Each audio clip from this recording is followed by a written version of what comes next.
Hi dear students, welcome back to Jamshir classes.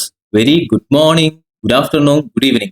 So നമ്മളെ first lecture ആയിട്ടുള്ള prime ബാച്ചിലെ discuss ചെയ്യുന്നത് accounting for shares and debentures എന്നുള്ള module ആണ്. So എല്ലാവരും ഹാപ്പിയായി, എല്ലാവരും നല്ല എനർജറ്റിക് ആയി, എല്ലാവരും നല്ല ആകാംക്ഷയോടുകൂടി, എല്ലാവരും നല്ല എക്സൈറ്റ്മെന്റോട് കൂടി ഈ ഒരു ക്ലാസ് കേൾക്കാൻ വേണ്ടി മുന്നിൽ നിൽക്കുകയാണ്, ഞാൻ പ്രതീക്ഷിക്കുകയാണ്. കാരണം നമ്മൾ പുതിയ ടോപ്പിക്കാണ്, പുതിയ ലെക്ചർ ആണ്. നമ്മൾ എന്ത് ചെയ്യണം, ആ ഒരു രീതിയിൽ തന്നെ എന്താണ് പഠിക്കാനുള്ളത് എന്നുള്ള ഒരു ആങ്സൈറ്റിയോടുകൂടി നമ്മൾ പഠിക്കാനിരിക്കുകയാണെങ്കിൽ നമുക്ക് എല്ലാ ടോപ്പിക്സും നമുക്ക് എന്ത് ചെയ്യും, ഒരു ഈസി ആയിട്ട് തന്നെ അല്ലെങ്കിൽ നമ്മുടെ മെമ്മറിയിലേക്ക് നമ്മൾക്ക് ഇൻട്രസ്റ്റിങ്ങോടുകൂടി നമുക്ക് പഠിക്കാൻ വേണ്ടി പറ്റും. സോ പുതിയ ടോപ്പിക്ക്, പുതിയ കാര്യങ്ങൾ ഇതൊക്കെ എന്ത് ചെയ്യാം, ആ ഒരു രീതിയിൽ തന്നെ പഠിച്ച് അല്ലെങ്കിൽ ആ ഒരു കാര്യത്തിൽ തന്നെ മനസ്സിലാക്കിയിട്ട് ലെക്ചേഴ്സ് കാണാം. ഓക്കെ, സോ എല്ലാവരും റെഡി അല്ലേ? സിനിമാറ്റിക് മോഡൽ സിനിമ കാണുന്ന പോലെ കിടന്നുറങ്ങിയിരുന്നു ലെക്ചേഴ്സ് ഒന്നും കാണാൻ വേണ്ടി നിൽക്കണ്ട. നല്ല അടിപൊളിയായിട്ട് തന്നെ പെന്നും പേപ്പേഴ്സും കാൽക്കുലേറ്റേഴ്സും എല്ലാം റെഡി ആക്കിയിട്ട് വെക്കുക.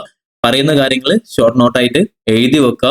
പിന്നെ നിങ്ങൾ ക്ലാസ് കഴിഞ്ഞിട്ട് കുറച്ചുകൂടി നിങ്ങൾ ഡീറ്റെയിൽ ആയിട്ട് എഴുതാൻ നിങ്ങൾ എന്ത് ചെയ്യാം, എൻ്റെ നോട്ട്സും അതുപോലെ തന്നെ നിങ്ങൾക്ക് നിങ്ങളുടെ ടെക്സ്റ്റ് ബുക്കും റെഫർ ചെയ്തിട്ട് കൂടുതൽ നോട്ട്സും കാര്യങ്ങളൊക്കെ സെറ്റ് ചെയ്ത് വെക്കാം. Okay, without any further delay we are going to start our chapter number 1, accounting for shares and debentures. നമ്മളെ ഡിബഞ്ചേഴ്സിന്റെ അക്കൗണ്ടിങ്, ഷെയർസിന്റെ അക്കൗണ്ടിങ്, അത് ജേർണൽ എൻട്രീസും കാര്യങ്ങളും അതൊക്കെ ഓക്കെ. പക്ഷെ എന്തുകൊണ്ടാണ് നമുക്കൊരു കോർപ്പറേറ്റ് അക്കൗണ്ടിങ് എന്നുള്ളൊരു സെപ്പറേറ്റ് സബ്ജക്ട് വരാനുള്ള റീസൺ എന്ന് ആരെങ്കിലും ആലോചിച്ചിട്ടുണ്ടോ? എവിടെ ആലോചിക്കാനല്ല സാറേ, നമ്മളിപ്പം CMA ഇന്റർമീഡിയറ്റിലേക്ക് എത്തി. ഓക്കെ, സബ്ജക്ട് നോക്കുമ്പോൾ ഇത്രയും സബ്ജക്ട് ഉണ്ട്, അതിലൊരു സബ്ജക്ട് മാത്രമാണ് കോർപ്പറേറ്റ് അക്കൗണ്ടിങ്. അപ്പൊ ഓക്കെ, അത് പഠിക്കണം, അത് പഠിക്കാതെ പാസ്സാവില്ല, അതുകൊണ്ട് നമ്മൾ ഇതിലേക്ക് വന്നു, അല്ലെങ്കിൽ നമ്മൾ ക്ലാസ്സസ് കാണുന്നു, നമ്മൾ പഠിക്കുന്നു എന്നല്ല. അതല്ലാതെ നമ്മൾ അതിലുപരി ജസ്റ്റ് ഒന്ന് ആലോചിച്ച് നോക്കുകയാണെങ്കിൽ നമ്മളെ ഫിനാൻഷ്യൽ അക്കൗണ്ടിങ് എന്ന് പറഞ്ഞിട്ടൊരു പേപ്പർ ഉണ്ട്, കോസ്റ്റ് അക്കൗണ്ടിങ് ഉണ്ട്, പിന്നെ മാനേജ്മെന്റ് അക്കൗണ്ടിങ് ഉണ്ട്, അങ്ങനെ തുടങ്ങി നമുക്ക് കുറെ അക്കൗണ്ടിങ് ഉണ്ട്. ഈ ഫിനാൻഷ്യൽ അക്കൗണ്ടിങ്ങും അതുപോലെ തന്നെ കോർപ്പറേറ്റ് അക്കൗണ്ടിങ്ങും മെയിൻ ആയിട്ട് നമ്മൾ കമ്പയർ ചെയ്യുകയാണെങ്കിൽ ഓൾമോസ്റ്റ് സെയിം ആണ്. സോ ഫിനാൻഷ്യൽ അക്കൗണ്ടിങ്ങിന്റെ ബേസ് തന്നെയാണ് നമ്മൾ എവിടെ പഠിക്കുന്നത്, കോർപ്പറേറ്റ് അക്കൗണ്ടിങ്ങിൽ പഠിക്കുന്നത്. സോ നിങ്ങൾ ഫിനാൻഷ്യൽ അക്കൗണ്ടിങ്ങിൽ കുറച്ച് ജേർണൽ എൻട്രീസും കാര്യങ്ങളൊക്കെ ഓക്കെ ആണ്, എല്ലാ രീതിയിലും ഓക്കെ ആണെങ്കിൽ നിങ്ങൾക്ക് കോർപ്പറേറ്റ് അക്കൗണ്ടിങ്ങിന്റെ ബേസ് ഓക്കെ ആയിരിക്കും. പക്ഷേ കോസ്റ്റ് അക്കൗണ്ടിങ് അല്ലെങ്കിൽ മാനേജ്മെന്റ് അക്കൗണ്ടിങ് എന്ന് പറയുന്നത് ചെറിയൊരു ഡിഫറൻസ് ഉണ്ട്. കോസ്റ്റ് അക്കൗണ്ടിങ്, മാനേജ്മെന്റ് അക്കൗണ്ടിങ് എന്ന് പറയുന്നത് നമ്മൾ മാനേജ്മെന്റ് റിലേറ്റഡ് ആയിട്ട് കുറച്ച് എസ്റ്റിമേഷൻ, അസംഷൻസ് അങ്ങനെയുള്ള കാര്യങ്ങളൊക്കെ വെച്ചിട്ടായിരിക്കും ചിലപ്പോൾ നമ്മൾ കോസ്റ്റ് അക്കൗണ്ടിങ് അതുപോലെ തന്നെ മാനേജ്മെന്റ് അക്കൗണ്ടിങ് ഒക്കെ പോകുന്നുണ്ടാവുക. അതുപോലെയല്ല കോർപ്പറേറ്റ് അക്കൗണ്ടിങ്. കോർപ്പറേറ്റ് അക്കൗണ്ടിങ് എന്ന് പറയുന്നത് ബേസ് ഫിനാൻഷ്യൽ അക്കൗണ്ടിങ്ങിന്റെ ബേസ് തന്നെയാണ്. ജേർണൽ എൻട്രീസ് ഇടുമ്പോഴാണെങ്കിലും എന്താണെങ്കിലും സെയിം ബേസും സെയിം കൺസെപ്റ്റും കാര്യങ്ങളൊക്കെ തന്നെയായിരിക്കും. പിന്നെ അഡീഷണൽ ആയിട്ട് വരുന്ന ഒരു പോയിന്റ് എന്താണെന്ന് വെച്ചാൽ നമ്മളിവിടെ പഠിക്കുന്നത് ഫിനാൻഷ്യൽ അക്കൗണ്ടിങ് അല്ല, പകരം എന്താണ്, കോർപ്പറേറ്റ് അക്കൗണ്ടിങ് ആണ്. സോ കോർപ്പറേറ്റ് അക്കൗണ്ടിങ് എന്ന് വെച്ചാൽ എന്തുവാ? കോർപ്പറേറ്റ്, മുമ്പ് ഇതിന്റെ പേര് കമ്പനി അക്കൗണ്ട്സ് എന്നായിരുന്നു. സോ കമ്പനി അക്കൗണ്ട്സ് എന്ന് വെച്ചാൽ എന്താ? കമ്പനി എന്ന് വെച്ചാൽ കമ്പനീസ് ആക്ട് 2013 അല്ലെങ്കിൽ അതിന് മുന്നത്തെയോ ആക്ടിൽ രജിസ്റ്റർ ചെയ്തിട്ടുള്ള എല്ലാ ബിസിനസ്സിനും നമ്മൾ കമ്പനി എന്ന് പറയും. സോ ഈ കമ്പനീസിന്റെ പ്രത്യേകത എന്താ? ഈ കമ്പനീസ് നിർബന്ധമായിട്ടും കമ്പനീസ് ആക്ട് 2013 പറഞ്ഞതുപോലെയുള്ള ഫോർമാറ്റിൽ അക്കൗണ്ടിങ് ചെയ്തിരിക്കണം. അതിനുള്ള റീസൺ എന്താണെന്ന് ആലോചിച്ചിട്ടുണ്ടോ? കമ്പനി എന്ന് പറയുന്നത് നോർമൽ ഉള്ള ബിസിനസ് പോലെയല്ല. എങ്ങനെയുള്ള ബിസിനസ്സാ പറ? എങ്ങനെയുള്ള ബിസിനസ് ആയിരിക്കും? നോർമലി നമ്മൾ ഷെയർ ഹോൾഡേഴ്സ് ഉണ്ടാവും. എവിടെ? കമ്പനീസിൽ. നോർമൽ ബിസിനസ്സിൽ ഷെയർ ഹോൾഡേഴ്സ് ഉണ്ടാവും ഇല്ല. ചിലപ്പോൾ ഫേം ആണെങ്കിൽ, പാർട്ണർഷിപ്പ് ഫേം ആണെങ്കിൽ പാർട്ട്നേഴ്സ് ഉണ്ടാവുമായിരിക്കും. ഇനി പ്രൊപ്പറേറ്റർഷിപ്പ് ബിസിനസ് ആണെങ്കിൽ ഒരാളായിരിക്കും. പക്ഷെ കമ്പനീസിൽ ഷെയർസ് എന്ന് പറഞ്ഞൊരു കൺസെപ്റ്റ് ഉണ്ട്. ഷെയർസിന്റെ പ്രത്യേകത എന്താ? പബ്ലിക്കിന്റെ അടുത്ത് നിന്നോ അല്ലെങ്കിൽ പ്രൈവറ്റ് ആയിട്ടോ വാട്ട് എവർ നമുക്ക് കുറച്ച് ഫണ്ടുകൾ സ്വരൂപിക്കാൻ വേണ്ടി പറ്റും. അങ്ങനെ ഫണ്ടുകൾ സ്വരൂപിക്കുമ്പോൾ തന്നെ നമ്മൾ ഫോർ എക്സാമ്പിൾ റിലയൻസ് എടുക്കാം. റിലയൻസ് ഇൻഡസ്ട്രീസ് ലിമിറ്റഡിൽ ഉള്ള ഷെയർ ഹോൾഡേഴ്സ്, ഓണറും മാനേജ്മെന്റും സെയിം ആണോ? നമുക്ക് പറയാം റിലയൻസ് ഇൻഡസ്ട്രീസിന്റെ MD എന്ന് പറയുന്ന ആരാ? മുകേഷ് അംബാനി. ഓക്കെ, സോ മുകേഷ് അംബാനിയാണോ ഈ കമ്പനിയുടെ ഓണർ? അല്ല. ഓണേഴ്സ് എന്ന് പറയുന്നത് അതിന്റെ ഷെയർസ് ഹോൾഡ് ചെയ്യുന്ന ആൾക്കാരാണ് ഓണേഴ്സ്. സോ ഈ ഓണേഴ്സിന് ഫിനാൻസ് സ്റ്റേറ്റ്മെന്റ്സ് കറക്റ്റ് ആയിട്ടാണ് പ്രിപ്പയർ ചെയ്തത് അതോ അല്ലയോ എന്ന് ചെക്ക് ചെയ്യണമെങ്കിൽ എന്ത് ചെയ്യണം? കമ്പനിയുടെ ഫിനാൻസ് സ്റ്റേറ്റ്മെന്റ്സ് നോക്കണം. അതുകൊണ്ട് തന്നെ പബ്ലിക്കിന്റെ മണി ഇൻവോൾവ് ആവുന്ന ബിസിനസ് ആയതുകൊണ്ട് തന്നെ കമ്പനീസ് ആക്ടിൽ അല്ലെങ്കിൽ സ്റ്റാറ്റ്യൂട്ടറിൽ കുറെ കോംപ്ലിക്കേഷൻസ് അല്ലെങ്കിൽ കംപ്ലയൻസസ് പ്രൊവൈഡ് ചെയ്യുന്നുണ്ട്. സോ ഈ കംപ്ലയൻസസ് ഇന്ന ഫോർമാറ്റിലും കാര്യങ്ങളൊക്കെ പ്രിപ്പയർ ചെയ്താൽ മാത്രമേ എന്ത് ചെയ്യാൻ പറ്റുള്ളൂ? ഫിനാൻസ് സ്റ്റേറ്റ്മെന്റ്സ് പൂർത്തിയാവത്തുള്ളൂ. എവിടെ? കമ്പനീസിന്റെ കേസിൽ. അതാണ് നമ്മൾ ശരിക്കും കമ്പനീസ് ആക്ട് അല്ലെങ്കിൽ കോർപ്പറേറ്റ് അക്കൗണ്ടിങ് എന്ന് പറഞ്ഞാൽ സെപ്പറേറ്റ് ആയിട്ട് ഒരു അക്കൗണ്ടിങ് നമ്മൾ സബ്ജക്റ്റ് ആയിട്ട് തന്നെ പഠിക്കാനുള്ള റീസൺ. സോ ഈ കമ്പനീസ് ആക്ടിൽ പറയുന്ന ചില ഫോർമാറ്റ്സ് കാര്യങ്ങളുണ്ട്, അതൊക്കെ നമ്മൾ എന്ത് ചെയ്യണം? ഈ ഒരു കമ്പനീസിന്റെ ഫിനാൻസ് സ്റ്റേറ്റ്മെന്റ്സ് പ്രിപ്പയർ ചെയ്യുമ്പോൾ ഫോളോ ചെയ്തിരിക്കണം. ഓക്കെ, ഇതാണ് മെയിൻ റീസൺ സെപ്പറേറ്റ് സബ്ജക്ട് വരാനുള്ളത്. ഓക്കെ അല്ലേ? സോ നമ്മൾ കമ്പനീസ് എന്താണെന്ന് പറഞ്ഞു. ആസ് പെർ സെക്ഷൻ 2 സബ്സെക്ഷൻ 20 നമ്മൾ കമ്പനീസ് ആക്ടിനെ കുറിച്ച് പറയുന്നത്. സോ കമ്പനീസ് ആക്ടിന്റെ ഡെഫിനേഷനെ കുറിച്ച് പറയുന്നത് കമ്പനി എന്താണ്? A company incorporated under this act or any under previous company law. ഇതാണ് കമ്പനി. ഓക്കെ അല്ലേ? ഈ കമ്പനീസ് നിർബന്ധമായിട്ട് നമ്മൾ ഫോളോ ചെയ്തിരിക്കേണ്ട നമ്മൾ ചില കംപ്ലൈൻസും കാര്യങ്ങളൊക്കെ എവിടെ ഡിസ്കസ് ചെയ്യുന്നുണ്ട്? കമ്പനീസ് ആക്ടിൽ ഡിസ്കസ് ചെയ്യുന്നുണ്ട്. നമ്മളത് കംപ്ലൈൻസ് ഫോളോ ചെയ്യേണ്ടതായിട്ടുണ്ടോ? അതാണ് എന്റെ നെക്സ്റ്റ് ക്വസ്റ്റ്യൻ. നിങ്ങൾ ഫിനാൻഷ്യൽ അക്കൗണ്ടിങ് പഠിക്കുന്ന സമയത്ത് ഫസ്റ്റത്തെ യൂണിറ്റിൽ പഠിച്ചിട്ടുണ്ടാവും എന്താ? ഫ്രെയിം വർക്ക്സ് ഓഫ് അക്കൗണ്ടിങ് നിങ്ങൾ പഠിച്ചതായിട്ട് ഓർമ്മയുണ്ടോ? അക്കൗണ്ടിങ്ങിന്റെ frameworks 4 pillars of accounting ഉണ്ട്. ഏതൊക്കെയാ? 1 conceptual framework, 2 institutional framework, 3 എന്താ? റെഗുലേറ്ററി ഫ്രെയിം വർക്ക്, പിന്നെ 4 ലീഗൽ ഫ്രെയിം വർക്ക്. സോ ഈ ലീഗൽ ഫ്രെയിം വർക്ക് എന്ന് പറയുമ്പോൾ നമ്മുടെ ആക്ടിലോ അല്ലെങ്കിൽ നമ്മുടെ സ്റ്റാറ്റ്യൂട്ടറിയിലോ പറയുന്ന കാര്യങ്ങൾ നമ്മൾ അക്കൗണ്ടിങ് ചെയ്യേണ്ടത് പോലെ ചെയ്തിട്ടില്ലെങ്കിൽ നമ്മൾ അക്കൗണ്ടിങ് കംപ്ലീറ്റഡ് ആവില്ല. സോ അക്കൗണ്ടിങ് എന്ന് പറയുന്നത് വെറും കൺസെപ്റ്റോ debit ward comes in, credit ward goes out, അത് മാത്രമല്ല നമ്മൾ എന്തും കൂടി ഫോളോ ചെയ്യണം, ലീഗൽ ഫ്രെയിം വർക്ക് കൂടി ഫോളോ ചെയ്യണം. അതുകൊണ്ടും കൂടിയാണ് നമുക്ക് എന്ത് ഫോളോ ചെയ്യേണ്ടി വരുന്നത്? കോർപ്പറേറ്റ് അക്കൗണ്ടിങ്ങിന് സെപ്പറേറ്റ് ആയിട്ട് മോഡൽ നമുക്ക് ഡിസ്കസ് ചെയ്യേണ്ടി ഒക്കെ വരുന്നത്. സോ ഇത്രയും മതി, ഇൻട്രൊഡക്ഷനും കാര്യങ്ങളൊക്കെ മതി. നമുക്ക് നെക്സ്റ്റ് എന്ത് ഡിസ്കസ് ചെയ്യാം? കമ്പനീസിന് നോർമലി ഉണ്ടാവുന്ന ഫീച്ചേഴ്സ് എന്തൊക്കെയാണെന്നും അതുപോലെ തന്നെ കമ്പനീസ് റിലേറ്റഡ് ആയിട്ടുള്ള കുറച്ച് ചിന്ന തിയറീസ് നമുക്ക് ഡിസ്കസ് ചെയ്യാം. ഒന്നാമത്തത്, following are the main characteristics of a company. Companies normally ഉണ്ടാവുന്ന ക്യാരക്ടറിസ്റ്റിക്സ് എന്തൊക്കെയാണെന്ന് നമ്മൾ ഇതൊക്കെ പഠിച്ചിട്ടുള്ളതാണ്. ബട്ട് സ്റ്റിൽ നമുക്ക് തിയറീസ് ആയിട്ട് ടെക്സ്റ്റ് ബുക്കിലും ഉണ്ട്. ഒന്നാമത്തത്, കമ്പനി എന്ന് പറയുന്നത് ഇൻഡിപെൻഡന്റ് പേഴ്സൺ ആയിരിക്കും. അവരുടെ മെമ്പേഴ്സും അതുപോലെ തന്നെ കമ്പനീസിന്റെ ലീഗൽ റിലേഷൻ എന്ന് പറയുന്നത്, അല്ലെങ്കിൽ ലീഗലി നമ്മൾ നോക്കുകയാണെങ്കിൽ അതിന്റെ എക്സിസ്റ്റൻസ് എന്ന് പറയുന്നത് സെപ്പറേറ്റ് പേഴ്സൺ ആയിട്ടായിരിക്കും നമ്മൾ കൺസിഡർ ചെയ്യുക. കമ്പനി ഈസ് സെപ്പറേറ്റ്, അതിന്റെ members is separate. Okay. In a company, liability of the members are limited to the extent of face value of shares held by them. So കമ്പനീസിന്റെ രണ്ടാമത്തെ feature, normally നമ്മൾ പറഞ്ഞു വരുന്ന വേറൊരു feature ആണെന്ത്? Limited liability. Limited liability കൊണ്ട് ഉദ്ദേശിക്കുന്നത്, നമ്മൾ ഫോർ എക്സാമ്പിൾ നമ്മുടെ ഒരു ഷെയർ ഹോൾഡേഴ്സ് ഉണ്ടെന്ന് വിചാരിക്കുക. ഒരു ഷെയറിന്റെ വാല്യൂ 100 rupees ആണ്. അയാൾ ഇതുവരെ അടിച്ചിട്ടുണ്ടായിരുന്ന ഷെയറിന്റെ വാല്യൂ എന്ന് പറയുന്നത് 70 rupees ആണെങ്കിൽ ഈ ഒരു ഷെയർ ഹോൾഡറുടെ ലാബിലിറ്റി എന്ന് പറയുന്നത് up to the share value ആയിരിക്കും, face value of share value. So face value എന്ന് പറയുന്നത് 100 rupees ആണ്. അയാൾ ഇതുവരെ അടിച്ചത് 70 ആണ്. ഇയാളുടെ ലാബിലിറ്റി എന്ന് പറയുന്നത് എത്ര രൂപയാണ്?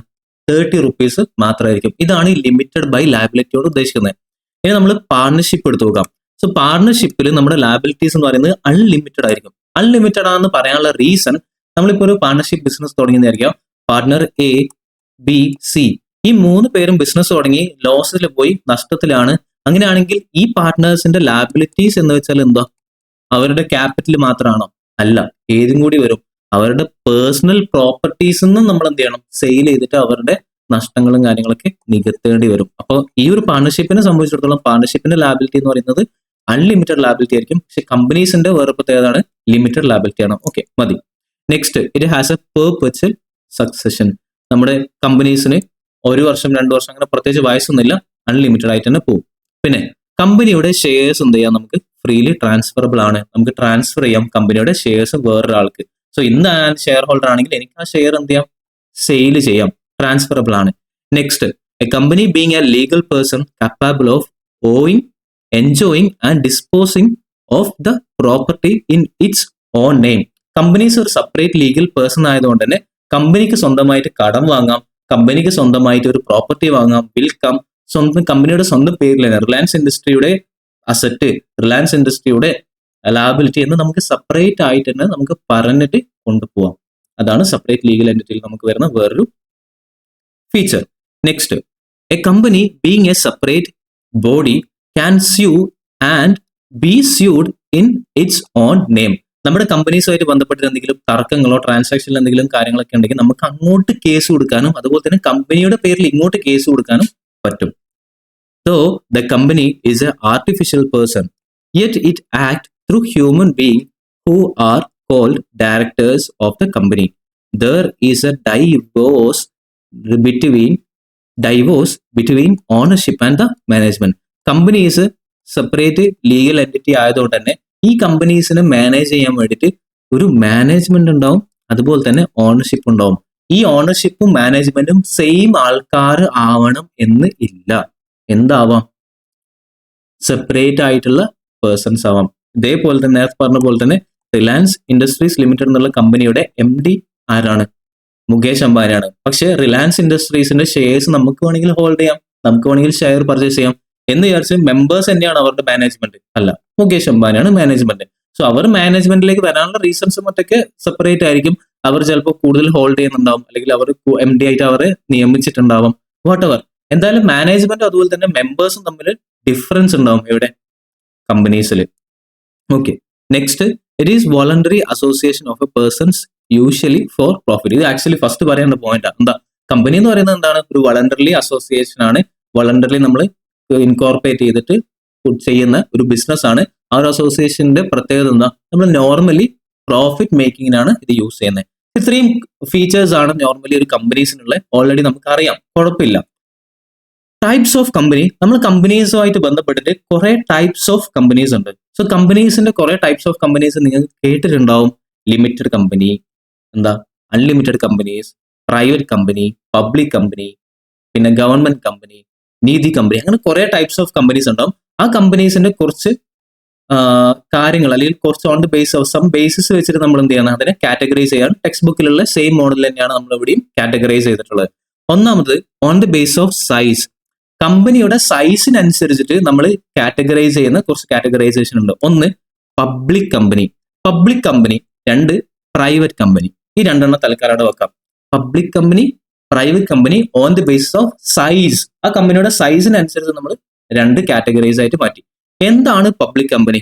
ആസ് പെർ സെക്ഷൻ 2 സബ്സെക്ഷൻ 71 എന്ത് പറയുന്നത്? ഈ ഒരു പബ്ലിക് കമ്പനിയുടെ ഡെഫിനിഷൻ പറയുന്നത് നോട്ട് എ പ്രൈവറ്റ് കമ്പനി. അപ്പോൾ പബ്ലിക് കമ്പനി എന്ന് പറയുന്നത് എന്താണ്? പ്രൈവറ്റ് കമ്പനി അല്ലാത്തത്. Okay, done. Minimum paid up share capital as may be prescribed. അത് മാത്രമല്ല, നമ്മുടെ സെക്ഷൻ 2 ക്ലോസ് 71 പറയുന്ന ഡെഫിനിഷനിൽ നോട്ട് എ പ്രൈവറ്റ് കമ്പനി എന്ന് പറഞ്ഞു. കൂടാതെ അവിടെ പറയുന്ന അല്ലെങ്കിൽ റൂൾസിൽ പറയുന്ന ഒരു പ്രിസ്ക്രൈബ്ഡ് മാറ്റർ അല്ലെങ്കിൽ പ്രിസ്ക്രൈബ് ചെയ്തിട്ടുള്ള ഒരു പെയ്ഡ് അപ്പ് ഷെയർ ക്യാപിറ്റൽ ഉണ്ട്. അത്രയും minimum paid up share capital ഉള്ള കമ്പനീസിനെയാണ് നമുക്ക് പബ്ലിക് കമ്പനീസ് എന്ന് പറയാം. Okay, done. Next, what is private company? So private company അല്ലാത്തതാണ് എന്ത്? പബ്ലിക് കമ്പനി എന്ന് പറഞ്ഞു. സോ പ്രൈവറ്റ് കമ്പനി എന്താണെന്നുള്ളത് നമുക്ക് പ്രോപ്പർ ആയിട്ട് അറിഞ്ഞിരിക്കണം. സോ പ്രൈവറ്റ് കമ്പനി എന്ന് പറയുന്നത് restricted the right to transfer its shares. നമ്മൾ കമ്പനിയുടെ ഫീച്ചേഴ്സ് ഡിസ്കസ് ചെയ്യുമ്പോൾ പറഞ്ഞിട്ടായിരുന്നു ഷെയർസ് ക്യാൻ ബി ട്രാൻസ്ഫറബിൾ എന്ന് പറഞ്ഞായിരുന്നു. പക്ഷേ പ്രൈവറ്റ് ഷെയർ ആണെങ്കിൽ, പ്രൈവറ്റ് കമ്പനി ആണെങ്കിൽ, പ്രൈവറ്റ് കമ്പനീസിന് എന്ത് ചെയ്യാൻ പറ്റില്ല? ഷെയർസ് ട്രാൻസ്ഫർ ചെയ്യാൻ വേണ്ടി പറ്റില്ല. അങ്ങനെ ട്രാൻസ്ഫർ ചെയ്യാൻ വേണ്ടി പറ്റാത്ത ടൈപ്പ് ഓഫ് കമ്പനി ഉണ്ടെങ്കിൽ അതൊന്ന് പ്രൈവറ്റ് കമ്പനി ആയിരിക്കാം. പിന്നെ maximum member can be up to 200 shareholders, 200 members മാത്രമേ ഒരു കമ്പനിയിൽ ഉണ്ടാവാൻ വേണ്ടി പറ്റത്തുള്ളൂ. എങ്ങനെയുള്ള കമ്പനി? പ്രൈവറ്റ് കമ്പനിയിൽ. Okay, prohibits public issue. ഒരു പ്രൈവറ്റ് കമ്പനി ആണെങ്കിൽ അവർക്ക് പബ്ലിക്കിന്റെ അടുത്ത് നിന്നും ഷെയർസ് പർച്ചേസ് ചെയ്യാൻ അല്ലെങ്കിൽ പബ്ലിക്കിന്റെ അടുത്ത് നിന്ന് എമൗണ്ട് കളക്ട് ചെയ്യാനുള്ള ഓപ്ഷൻ ഉണ്ടാവില്ല. Next, minimum paid up share capital as may be prescribe. ഈ ആസ് മേ ബി പ്രിസ്ക്രൈബ് കൊണ്ട് ഉദ്ദേശിക്കുന്നത് നമ്മുടെ റൂൾസിൽ അതിന്റെ ലിമിറ്റ് പറയും. മുന്നേ നമ്മുടെ സെക്ഷൻ 2 ക്ലോസ് 71 തന്നെ അല്ലെങ്കിൽ സെക്ഷൻ 2 ക്ലോസ് 68 തന്നെ എന്ത് പറഞ്ഞിട്ടുണ്ടായിരുന്നു? ഒരു മിനിമം ക്യാപിറ്റൽ, ഇത്ര ക്യാപിറ്റൽ ആണെങ്കിൽ അതിന് പബ്ലിക് കമ്പനി, ഇത്ര മിനിമം ക്യാപിറ്റൽ ആണെങ്കിൽ പ്രൈവറ്റ് കമ്പനി എന്തൊക്കെ പറഞ്ഞായിരുന്നു. പക്ഷെ ഇപ്പം എന്തില്ല, അങ്ങനെ ഒരു ലിമിറ്റ് സെക്ഷനിൽ കൊടുത്തിട്ടുള്ള. പക്ഷെ നമ്മളത് റൂൾസിൽ നോക്കിയിട്ട് റെഫർ ചെയ്യാൻ വേണ്ടേ.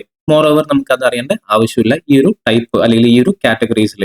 അപ്പം പബ്ലിക് കമ്പനി പറഞ്ഞു, രണ്ട് പ്രൈവറ്റ് കമ്പനി എന്ന് പറഞ്ഞു. പ്രൈവറ്റ് കമ്പനി എന്ന് പറഞ്ഞാൽ എന്താണ്? 200 ലിമിറ്റേഷൻ ചെയ്തിട്ടുള്ളതാണ്. പിന്നെ ഷെയർസ് ട്രാൻസ്ഫറബിൾ അല്ല, പബ്ലിക് ഇഷ്യൂ പറ്റത്തില്ല, പിന്നെ minimum paid up share capital as may be prescribe എന്ന് പറഞ്ഞു. ഇനി പബ്ലിക് കമ്പനി എടുക്കുകയാണെങ്കിലോ other than private company. Done. Next, ഈ പ്രൈവറ്റ് കമ്പനീന്റെ അണ്ടറിൽ വരുന്ന വേറെ 2 ടൈപ്സ് ഓഫ് കമ്പനീസ് ഉണ്ട്. ഒന്ന് 1 പേഴ്സൺ കമ്പനി. കേട്ടിട്ടുണ്ടോ? OPC, 1 person company. As per section 2 close 62 സംസാരിക്കുന്നത് 1 പേഴ്സൺ കമ്പനി കൊണ്ട് സംസാരിക്കുന്നത്. ഈ 1 പേഴ്സൺ കമ്പനി കൊണ്ട് ഉദ്ദേശിക്കുന്നത് നോർമലി കമ്പനീസ് എന്ന് പറയുന്നത് 2ഓ അതിലധികമോ ആൾക്കാർ കൂടി ചേർന്നിട്ട് കമ്പനീസ് ആക്ടിൽ ഇൻകോർപ്പറേറ്റ് ചെയ്യുന്നതാണ് കമ്പനി. പക്ഷേ ആസ് പെർ കമ്പനീസ് ആക്ട് 2013 നമുക്കൊരു ഓപ്ഷൻ ഉണ്ട്. എന്ത്? 1 പേഴ്സൺ കമ്പനി. ഒരു മെമ്പർ മാത്രമായിട്ട്, ഫോർ എക്സാമ്പിൾ ജംഷീർ എന്ത് ചെയ്യുന്നു? 1 person കമ്പനി സ്റ്റാർട്ട് ചെയ്യുന്ന വിചാരിക്കാം. ജംഷീർ ഓൺലി ദ 1 മെമ്പർ ഒന്നാണ്, ഞാൻ എന്ത് ചെയ്യുന്നു, ഒരു കമ്പനി സ്റ്റാർട്ട് ചെയ്യുന്നു. അങ്ങനെയുള്ള ടൈപ്പ് ഓഫ് കമ്പനീസിനെയാണ് 1 person കമ്പനി എന്ന് പറയുന്നത്. അത് സെക്ഷൻ 2 ക്ലോസ് 62 ഡിസ്കസ് ചെയ്യുന്നത്. ലിമിറ്റ് അതിൽ കൂടുതൽ നമ്മൾ അല്ലെങ്കിൽ ഡീറ്റെയിൽഡ് ആയിട്ട് പോകേണ്ട ആവശ്യമൊന്നുമില്ല. എന്തൊക്കെയാണ് സൈസ്, അല്ലെങ്കിൽ on the base of size നമ്മൾ എന്താ പറയാ ഡിഫറൻഷിയേറ്റ് ചെയ്തിട്ടുള്ള കമ്പനിയുടെ പേര് അറിയണം, അത്രയേ ഉള്ളൂ. ഇതേപോലെ തന്നെ പ്രൈവറ്റ് കമ്പനിയുടെ വേറൊരു കാറ്റഗറിയാണ് എന്ത്, small company as per section 2 clause 85. So clause 85 പറയുന്ന വേറൊരു ടൈപ്പ് ഓഫ് കമ്പനി എന്താ, paid up share capital does not exceed 50 lakhs rupees or such higher amount of rupees 4 crores which shall not be more than 10 crores rupees. So നമ്മൾ small കമ്പനിയുടെ categories പറയുന്ന സമയത്ത് paid up share ക്യാപിറ്റലിനെ base ചെയ്തിട്ടും turn ഓവറിനെ base ചെയ്തിട്ടും നമ്മൾ എന്ത് പറയും, സ്മോൾ കമ്പനിയെ കാറ്റഗറൈസ് ചെയ്യും.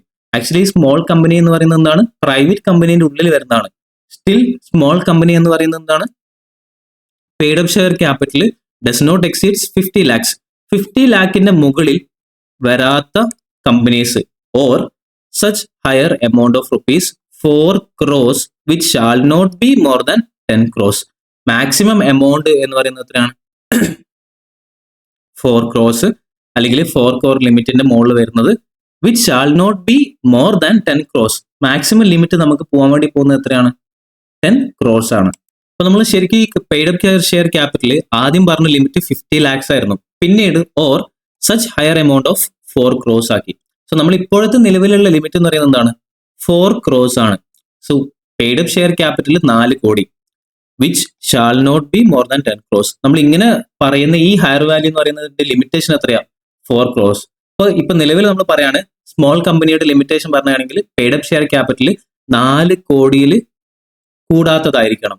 ഓക്കെ, ഇനി നമ്മൾ ഈ ഒരു ലിമിറ്റേഷൻ നമ്മൾ കൂട്ടുന്നുണ്ടെങ്കിലോ പിന്നീട് 10 crores മുകളിലേക്ക് പോകാനും പറ്റത്തില്ല, അതാണ് ലിമിറ്റ്. ഓക്കെ, സോ 4 crores മുകളിൽ ഉള്ള അല്ലെങ്കിൽ up to does not exceeds 4 crores and it shall not be more than 10 crores. ഒന്നാമത്തെ ലിമിറ്റ്. രണ്ടാമത്തെ ലിമിറ്റ് ടേൺ ഓവറിനെ ബേസ് ചെയ്തിട്ടാണ്. എന്താണ് ടേൺ ഓവർ, നമ്മൾ ബിസിനസ്സിൽ ഉണ്ടാവുന്ന sales. So as per profit and loss account for the immediate preceding financial year, കഴിഞ്ഞ വർഷത്തെ ഫിനാൻഷ്യൽ ഇയറിലുള്ള പ്രോഫിറ്റ് ആൻഡ് ലോസ് പ്രകാരം ടേൺ ഓവറിന്റെ ലിമിറ്റ് നമ്മൾ നോക്കുകയാണ്. Does not exceeds 2 crores rupees or such higher amount of rupees 40 crores which shall not be more than on 100 crores rupees. So നമ്മൾ പറഞ്ഞ ലിമിറ്റ് എന്ന് പറയുന്നത് എത്രയാണ് ഇപ്പൊ നിലവിലുള്ളത്, 40 crores. സോ 40 crores, ഈ ഒരു 40 crores ലിമിറ്റ് എത്ര വരെ മാക്സിമം പോകാൻ വേണ്ടി പറ്റത്തുള്ളൂ, 100 crores വരെ. സോ ഈ ഒരു ലിമിറ്റേഷന്റെ ഇടയിലുള്ള കമ്പനീസിന്റെ നമ്മൾ എന്ത് പറയും, സ്മോൾ കമ്പനീസ് എന്ന് പറയും. സോ സ്മോൾ കമ്പനീസിന്റെ ലിമിറ്റേഷൻ എന്താ, shall not exceeds 40 crores, 4 crores. നമ്മൾ പെയ്ഡ് അപ്പ് ക്യാപിറ്റൽ ആണെങ്കിൽ ഷാൽ നോട്ട് എക്സീഡ്സ് 4 crores. ഇനി പെയ്ഡ് അപ്പ് ഷെയർ ക്യാപിറ്റൽ ആണ് നമ്മൾ എടുക്കുന്നുണ്ടെങ്കിലോ, ഇത് പെയ്ഡ് അപ്പ് ഷെയർ ടേൺ ഓവറിനെ ബേസ് ചെയ്ത് എടുക്കുന്നതാണെങ്കിലോ 40 crores. ഇതിന്റെ മുകളിൽ വരാത്ത കമ്പനീസിനാണ് നമ്മൾ എന്ത് പറയുന്നത്, സ്മോൾ കമ്പനീസ് എന്ന് പറയുന്നത്. സ്മോൾ കമ്പനി എന്ന് പറയുന്നത് ആക്ച്വലി എന്ത് തന്നെയാണ്, പ്രൈവറ്റ് കമ്പനി തന്നെയാണ്. Okay, next 1 person company already പറഞ്ഞു. സോ ഇത് നമുക്ക് പഠിക്കേണ്ടതായിട്ടുണ്ട്. സ്മോൾ കമ്പനീസിന്റെ ഡെഫിനിഷൻ, സ്മോൾ കമ്പനി എന്താണെന്നൊക്കെ നമുക്ക് ഒന്ന് അറിഞ്ഞിരിക്കണം. അതിന്റെ ഡെഫിനിഷനോ മറ്റോ എഴുതാൻ വേണ്ടി പറയത്തില്ല, ബട്ട് സ്റ്റിൽ നമുക്ക് അതിന്റെ ലിമിറ്റേഷനും കാര്യങ്ങളൊക്കെ അറിഞ്ഞിരിക്കണം. എത്രയാണ് അതിന്റെ paid up share capital turn ഓവറിന്റെ ഒക്കെ ലിമിറ്റ് എന്ന് നമുക്ക് അറിഞ്ഞിരിക്കണം. Next on the basis of liability. ലാബിലിറ്റിനെ ബേസ് ചെയ്തിട്ട് നമ്മൾ എടുക്കുന്ന അല്ലെങ്കിൽ ലാബിലിറ്റിനെ ബേസ് ചെയ്തിട്ട് നമുക്ക് 3 types ഓഫ് കമ്പനീസ് ഉണ്ട്. 1 limited by guarantee, 2 limited by share, 3 unlimited liabilities. 3 types of definitions ഉണ്ട്. ലിമിറ്റഡ് ബൈ ഗ്യാരണ്ടി എന്ന് വെച്ചാൽ എന്താണ്, നമ്മുടെ ഷെയർ ഹോൾഡർ ഗ്യാരണ്ടി ചെയ്യുന്ന ഷെയർസിന്റെ എമൗണ്ട് ലിമിറ്റ് ചെയ്തിട്ടിരിക്കും. ഫോർ എക്സാമ്പിൾ 100 rupees ആണ് നമ്മുടെ ലിമിറ്റഡ് ബൈ ഗ്യാരണ്ടി എന്ന് പറഞ്ഞിട്ടുള്ള ഒരു എമൗണ്ട് എങ്കിൽ 100 rupees വരെ നമുക്ക് എന്ത് ചെയ്യാം, അയാളുടെ അടുത്തുനിന്ന് ലാബിലിറ്റി കളക്ട് ചെയ്യാം. ഇനിയിപ്പോ 1000 ആണ് ഗ്യാരണ്ടി ചെയ്തിട്ടുള്ള എമൗണ്ട് എങ്കിലോ 1000 രൂപ വരെ നമുക്ക് എന്ത് ചെയ്യാം, ആ ഒരു മെമ്പേഴ്സിന്റെ അടുത്ത് നമുക്ക് എമൗണ്ട് കളക്ട് ചെയ്യാം. ഇനി ലിമിറ്റഡ് ബൈ ഷെയർസ് എടുക്കുകയാണെങ്കിലോ ഷെയറിന്റെ വാല്യൂ എത്രയാണോ അല്ലെങ്കിൽ അൺപെയ്ഡ് ഷെയർസ് എത്രയാണോ അത്ര എമൗണ്ട് വരെ നമുക്ക് എടുക്കാം. ഇവിടെ നമ്മൾ പറഞ്ഞിട്ടുള്ള പോലെ 100 അല്ലെങ്കിൽ 1000 അല്ലെങ്കിൽ 10,000 എന്നുള്ള ഗ്യാരണ്ടി അല്ല, നമ്മളിവിടെ പറഞ്ഞിട്ടുള്ളത് ഫേസ് വാല്യൂ ഓഫ് ഷെയർ എന്ന് പറയുന്നത് 10 റുപ്പീസ് ആണ്. ഇതുവരെ അടിച്ചിട്ടുള്ള പെയ്ഡ് അപ്പ് എമൗണ്ട് എന്ന് പറയുന്നത് 10 റുപ്പീസ് ആണെങ്കിൽ പെയ്ഡ് അപ്പ് എങ്കിൽ നമ്മൾ ബാക്കി 2 റുപ്പീസ് അൺപെയ്ഡ് ആയിട്ടുണ്ടല്ലോ. ഈ അൺപെയ്ഡ് എമൗണ്ട് നമുക്ക് എന്ത് ചെയ്യാം, ലിമിറ്റഡ് ബൈ ഷെയർസ് ആയിട്ടുള്ള മെമ്പേഴ്സിന്റെ അടുത്ത് നിന്നും കളക്ട് ചെയ്യാം. ഓക്കെ, നെക്സ്റ്റ് അൺലിമിറ്റഡ് ലാബിലിറ്റീസ് എന്ന് പറഞ്ഞാൽ നമ്മൾ ഇവിടെ പറഞ്ഞ ലാബിലിറ്റി കൂടാതെ not having any limit on the liabilities of its members. Companies എന്ത് നഷ്ടം ഉണ്ടാക്കിയാലും ആ നഷ്ടങ്ങൾ മൊത്തം നമ്മൾ എന്ത് ചെയ്യണം, നമ്മുടെ മെമ്പേഴ്സ് കൊടുക്കേണ്ടി വരും. ഇതാണ് നമ്മൾ നേരത്തെ ഫിനാൻഷ്യൽ കമ്പനീസും അതുപോലെ തന്നെ പാർട്ണർഷിപ്പ് ഫേമും തമ്മിലുള്ള ചെറിയൊരു കമ്പാരിസൺ പറഞ്ഞായിരുന്നു. സോ പാർട്ണർഷിപ്പ് ഫേം ആണെങ്കിൽ അതിലുള്ള പാർട്ട്നേഴ്സിന്റെ എമൗണ്ട് ലാബിലിറ്റി എന്ന് പറയുന്നത് പേഴ്സണൽ ലാബിലിറ്റീസിലേക്കും പോകും. അതേപോലെയുള്ള കമ്പനീസും നമുക്ക് ശരിക്കും എന്ത് ചെയ്യാം, സ്റ്റാർട്ട് ചെയ്യാം. അങ്ങനെയുള്ള ടൈപ്പ് ഓഫ് ഒരു കമ്പനിയാണ് unlimited companies under section 2 close 92 discuss ചെയ്യുന്നത്. ഇപ്പൊ 2 ടൈപ്പ് ഓഫ് കാറ്റഗറീസ് ആയി. മൂന്നാമത്തെ ബേസിസ് എന്ന് പറയുന്നത് on the base of control. കൺട്രോളിൽ ബേസ് ചെയ്തിട്ട് നമുക്ക് വരുന്ന കുറച്ച് ടൈപ്സ് ഓഫ് കമ്പനീസ് ഉണ്ട്. ഇത് നിങ്ങൾ കോമൺ ആയിട്ട് കേട്ടിട്ടുണ്ടാവാൻ ചാൻസസ് ഉള്ള പേരുകളാണ്. ഹോൾഡിംഗ് കമ്പനി, സബ്സിഡറി കമ്പനി കേട്ടിട്ടുണ്ടോ? അതന്നെ ഹോൾഡിംഗ് കമ്പനി എന്ന് വെച്ചാൽ എന്താ, in relation to 1 or more other company, subsidiary company. So ഒരു subsidiary company hold, for example A ഉണ്ട്, ബി ഉണ്ട്, സി ഉണ്ട്. A limited is holding B, A limited is holding C. അങ്ങനെയാണെങ്കിൽ ഈ ഒരു കമ്പനിയുടെ പറയുന്ന പേരാണെന്ത്, ഹോൾഡിംഗ് കമ്പനി. അതിന്റെ ലിമിറ്റേഷനും കാര്യങ്ങളൊന്നും നമുക്ക് പ്രോപ്പർ ആയിട്ട് കുറേ ഒന്നും ഇവിടെ പഠിക്കാനൊന്നുമില്ല, കുറച്ചേ ഉള്ളൂ ഈ ഒരു ഹോൾഡിംഗ് കമ്പനിയായിട്ട് ബന്ധപ്പെട്ട്. So any company that holds other 1 or more companies, then that company is called holding company. ഏതൊരു കമ്പനിയാണോ വേറൊരു കമ്പനിനെ ഹോൾഡ് ചെയ്യുന്നത് ആ കമ്പനിയെ പറയുന്ന പേരാണ് ഹോൾഡിംഗ് കമ്പനി. സബ്സിഡറി കമ്പനി എന്ന് വെച്ചാൽ എന്താ, അതിന്റെ മക്കൾ. സോ ഹോൾഡിംഗ് കമ്പനി അച്ഛനാണെങ്കിൽ സബ്സിഡറി കമ്പനി എന്ന് പറയുന്നത് മക്കളായിരിക്കും. സോ മക്കളെ ഹോൾഡ് ചെയ്യുന്നുണ്ടെങ്കിൽ ആ അച്ഛനെ പറയുന്ന പേരാണ് ഹോൾഡിംഗ് കമ്പനി. ആ ഹോൾഡിംഗ് കമ്പനി ഹോൾഡ് ചെയ്യുന്ന മക്കളുടെ പേരാണെന്ത്, subsidiary company. As per section 2 clause 87 in relation to any other company, അതായത് ഹോൾഡിംഗ് കമ്പനി ആയിട്ട് വെച്ച് നോക്കുന്ന സമയത്ത് controls the composition of board of directors. Board of ഡയറക്ടേഴ്സിനെ കൺട്രോൾ ചെയ്യുന്നുണ്ട് ആര്, holding company. Okay, or exercises or controls more than 50% of total voting power either at its own or together with 1 or more subsidiary companies. അങ്ങനെയുള്ള കമ്പനീസിന് നമ്മൾ എന്ത് പറയും, subsidiary company എന്ന് പറയും. So subsidiary കമ്പനീന്റെ കുറച്ചുകൂടി ഡീറ്റെയിൽഡ് ആയിട്ട് ഫിഗേഴ്സ് വെച്ച് പോവാം, അല്ലെങ്കിൽ നമുക്ക് ആ ഒരു പേര് എഴുതിട്ട് കാണിച്ചു തരാം. ഇവിടെ പറഞ്ഞ പോലെ തന്നെ സിമിലർ എക്സാമ്പിൾ ABC. എ എന്ന് പറയുന്നത് ഹോൾഡിംഗ് കമ്പനിയാണ്, ബി എന്ന് പറഞ്ഞിട്ട് സബ്സിഡറി കമ്പനിയുണ്ട്, സി എന്ന് പറഞ്ഞിട്ട് വേറൊരു subsidiary company. So A holding B for more than 50%. പോട്ടെ, ഈ 50% എന്ന് പറയുന്നില്ല, ബിയുടെയും സിയുടെയും ബോർഡ് ഓഫ് ഡയറക്ടേഴ്സിൽ കൺട്രോൾ ഉണ്ടെങ്കിൽ അത് എന്ത് കമ്പനിയായി, ഹോൾഡിംഗ് കമ്പനിയായി. ഐ മീൻ ഇത് ഹോൾഡിംഗ് കമ്പനിയായി, ഇത് സബ്സിഡറി കമ്പനീസ് ആയി. ഓക്കെ, അതൊരു ഓപ്ഷൻ. ഓർ അത് കൂടാതെ വേറൊരു കാര്യം, exercises or controls more than 50% of total voting right. ബിയുടെയും സിയുടെയും വോട്ടിംഗ് റൈറ്റ് നോക്കുന്ന സമയത്ത് 50%, മോർ ദാൻ 50% ഹോൾഡ് ചെയ്യുന്നുണ്ടെങ്കിൽ, മോർ ദാൻ 50% ഹോൾഡ് ചെയ്യുന്നുണ്ടെങ്കിൽ A company holding company, B company subsidiary company, C company subsidiary company. ഇനി A directly holding B for 50%. Okay, പക്ഷേ സിന് hold ചെയ്യുന്നത് ആരൊക്കെയാന്ന് വെച്ചാൽ എ ബി 30%ഉം എ 21% ആണെന്ന് വിചാരിക്കാം. ഇങ്ങനെയാണെങ്കിലോ C is a subsidiary company of A limited. So നമ്മൾ പറയുന്ന ഇവിടെ ലിമിറ്റേഷൻ എന്താണ്, A holding 51% in B limited, then B is the subsidiary company, A is holding company. നമ്മൾ സിനെ കമ്പയർ ചെയ്യുന്ന സമയത്ത് C holding company, A hold ചെയ്യുന്ന എത്രയാണ്, 21% ആണ്. സിനെ ഹോൾഡ് ചെയ്യുന്നത് ബി എത്ര പെർസെന്റേജ് ആണ്, 30%. അപ്പം അതിലധികമോ ഡയറക്റ്റ് ആയിട്ടോ ഇൻഡയറക്റ്റ് ആയിട്ടോ ഹോൾഡ് ചെയ്യുന്നത് എത്രയാണ്, 51% ആയില്ലേ. സോ സബ്സിഡറി കമ്പനിയും ഹോൾഡിംഗ് കമ്പനി ഇത് രണ്ടും കൂടി കൂട്ടി 51% സിയുടെ ഹോൾഡ് ചെയ്യുന്നുണ്ട്. അങ്ങനെയാണെങ്കിൽ നമുക്ക് എ ലിമിറ്റഡിനെ ഹോൾഡിംഗ് കമ്പനി എന്നും സി ലിമിറ്റഡിനെ subsidiary company of A limited എന്നും പറയാം. ഓക്കെ അല്ലേ, ഡൺ. ഇനി നെക്സ്റ്റ് കോമ്പോസിഷനെ associate company. Holding company okay, subsidiary company okay, associate company എന്ന് വെച്ചാൽ എന്താ, in relation to another company has a significant influence. നമുക്കൊരു കമ്പനിയിൽ സിഗ്നിഫിക്കന്റ് ഇൻഫ്ലുവൻസ് ഉണ്ടെങ്കിൽ ആ സിഗ്നിഫിക്കന്റ് ഇൻഫ്ലുവൻസ് കമ്പനിയെ പറയുന്ന പേരാണെന്ത്, അസോസിയേറ്റ് കമ്പനി. ഇതേ എക്സാമ്പിൾ നമുക്ക് എടുക്കുകയാണെങ്കിൽ means control of at least 20% of total voting power or control or participation in business decisions under an agreement. ഇതേ എക്സാമ്പിളിൽ എ സീനെ ഹോൾഡ് ചെയ്യുന്നത് എത്ര പെർസെന്റേജാ? 21%. ഇവിടെ ഒരു സബ്സിഡറി കമ്പനി ഇല്ലാന്ന് വിചാരിക്കും.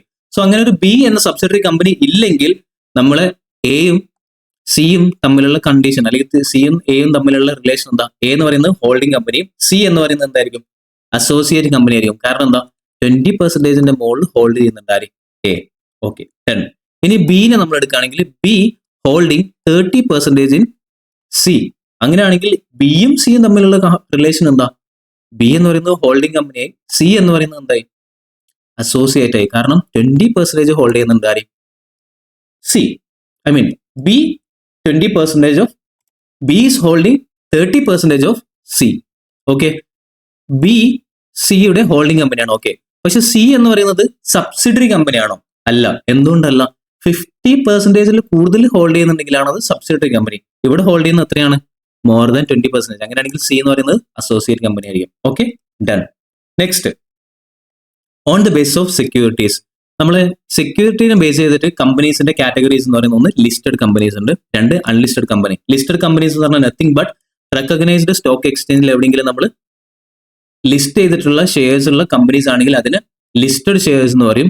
അൺലിസ്റ്റഡ് കമ്പനീസ് എന്ന് പറഞ്ഞാൽ ഈ റെക്കഗ്നൈസ്ഡ് സ്റ്റോക്ക് എക്സ്ചേഞ്ചിൽ രജിസ്റ്റർ ചെയ്തിട്ടില്ലെങ്കിൽ അതെന്തായിരിക്കും? അൺലിസ്റ്റഡ് കമ്പനീസ് ആയിരിക്കും. ഏതൊക്കെയാണ് ഈ സ്റ്റോക്ക് എക്സ്ചേഞ്ച്? നമുക്ക് ഇന്ത്യയിൽ ആകെ 2 സ്റ്റോക്ക് എക്സ്ചേഞ്ച് അല്ലെങ്കിൽ സ്റ്റോക്ക് മാർക്കറ്റ്സ് ആണ് ഉള്ളത്. ഏതൊക്കെയുള്ളത്? ഒന്ന് BSEയും പിന്നെ ബോംബെ സ്റ്റോക്ക് എക്സ്ചേഞ്ച്, പിന്നെ വേറെന്ത് എക്സ്ചേഞ്ച് ഉള്ളത്?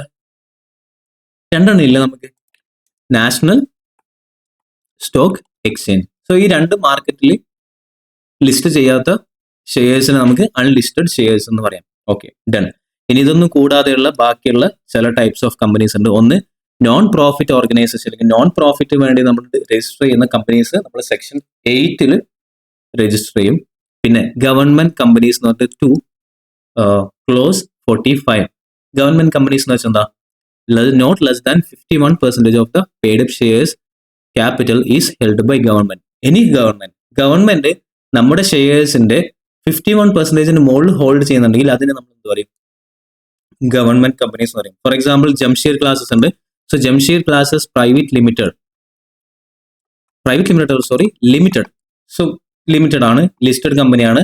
ഈ കമ്പനിയുടെ 51% ഹോൾഡ് ചെയ്യുന്നത് ഗവൺമെന്റ് ആണെങ്കിൽ എനിക്ക് എന്ത് പറയാം? ജംഷീർ ക്ലാസസ് എന്ന് പറയുന്നത് ഒരു ഗവൺമെന്റ് കമ്പനിയാണെന്ന് പറയാം. Okay, done. ഇനി അതിന് താഴെയാണെങ്കിലോ നോൺ ഗവൺമെന്റ് കമ്പനി. പക്ഷെ അതെന്ത് കമ്പനി ആയിരിക്കും? പബ്ലിക് കമ്പനി ആയിരിക്കും. കാരണം എന്താ? നമ്മൾ പബ്ലിക്കിന്റെ അടുത്ത് നിന്ന് പർച്ചേസ് ചെയ്ത് അല്ലെങ്കിൽ പബ്ലിക്കിന്റെ അടുത്ത് നമ്മൾ ഫണ്ട് വാങ്ങുന്നുണ്ട്.